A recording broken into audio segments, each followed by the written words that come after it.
new problems, new dangers. I think I'm a smart guy.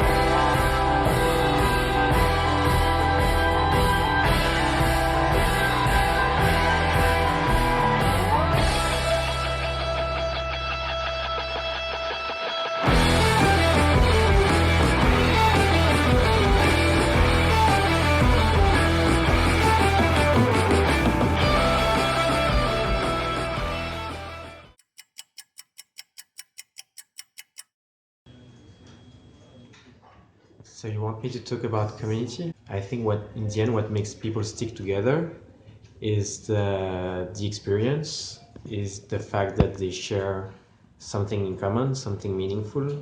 They share a set of values, and they share the willingness to change the world in their own way. And I guess this is what we're trying to do with WeShare. Neil Gornflow with Shareable.net. Our mission is to empower everyone to share for a more joyous, resilient, and equitable world. And at the center of our way of seeing the world is our people and communities.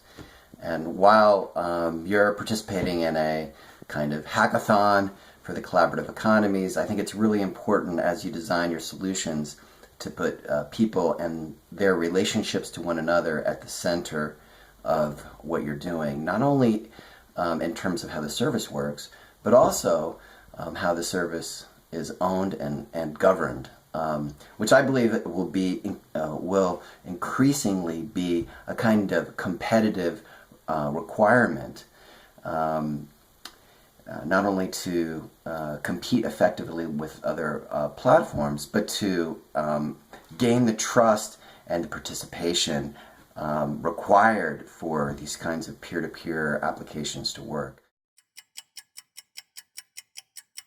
Hello, this is Javi Creus. I'm the founder of Ideas for Change, a Barcelona-based think tank which studies how open and collaborative social organizations are changing society and economy and business models all over the world.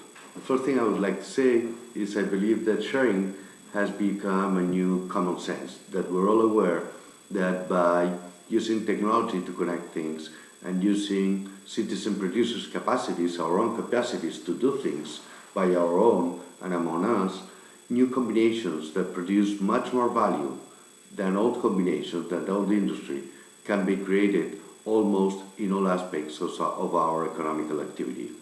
Hi, my name is Evan Abel. I'm a co-founder of Frank, which is a peer-to-peer lending platform. My mother actually grew up on what's called a moshav in Israel, and it's essentially a community where certain things are shared.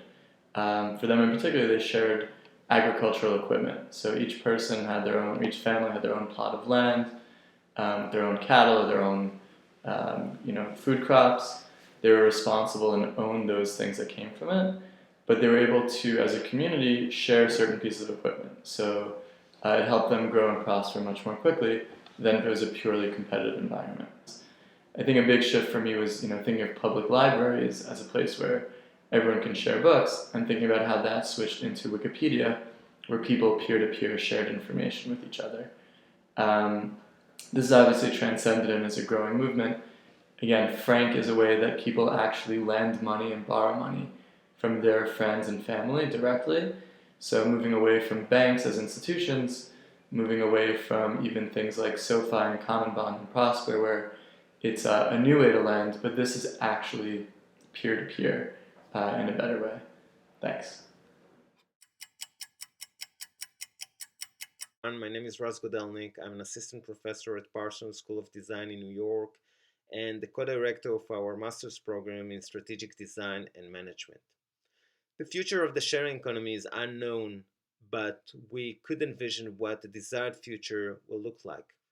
From my point of view, this future is a future where the sharing economy contributes to a more resilient, sustainable, and equitable society.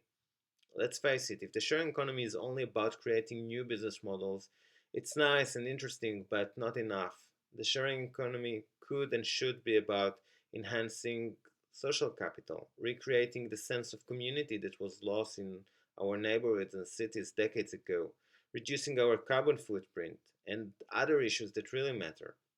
How do we get there? We need to see a shift from the current paradigm to a new paradigm, sharing economy 2.0. It will be a shift from a top-down Wall Street culture, narrow focus on user experience and putting shareholders first, to a new paradigm where the culture will be a bottom-up resilient culture. The focus will be broader on relationship and cooperation and will put stakeholders first. It's challenging, but I think it's doable. And I hope to see designers taking part in this shift because they could play a critical role in really making the most out of the sharing economy. Thank you. Think big. Think that we can improve things not by a fraction, but by a power of significance. NetWave is Internet of Things, connected things, so and so. First thing to realize is that connected objects become shareable.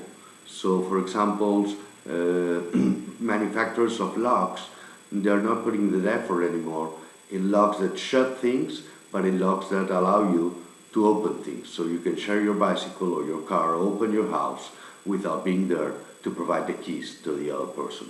I believe, and you could explore in that direction as well, that we citizens will end by realizing that data belongs to us, and we have to have ways and apps and rules as to how to recuperate our data, how to bring it together, and how to make choices, individual and collective choices, as to in which conditions should other people or other parties or businesses make use of it. So I believe there's a big important shift there. And the last thing I'd like to share with you is this: all this is about a new social contract in which ownership, governance, trust, and incentives are clearly expressed and created in a participative way. So enjoy your weekend. Thank you so much. Good luck. Have a great event. Bye.